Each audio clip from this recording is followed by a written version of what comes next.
wanafurahia au nomo.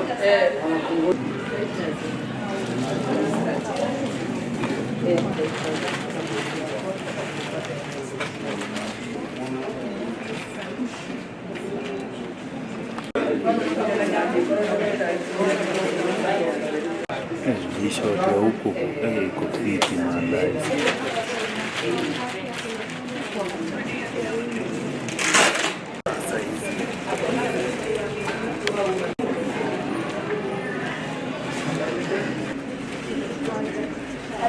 Naona rais ana launch Vision 2060.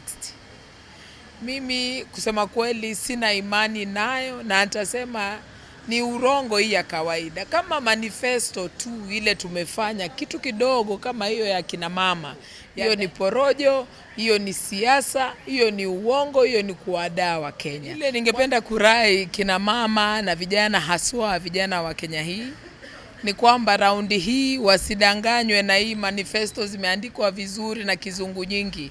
Waangalie kazi na ukweli wa watu ama wa kiongozi. Ule kiongozi ambaye yuko kweli alidanganya vijana akawaambia maneno ya kazi.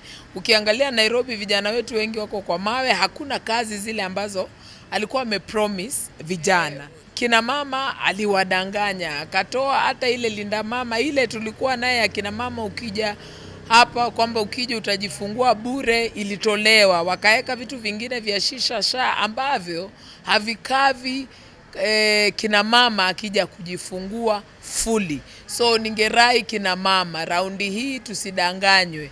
Yule ambaye alitudanganya wacha afunzwe adabu, atolewe kwa ofisi na term moja. Yani tuseme kama raia wa Kenya ni one term.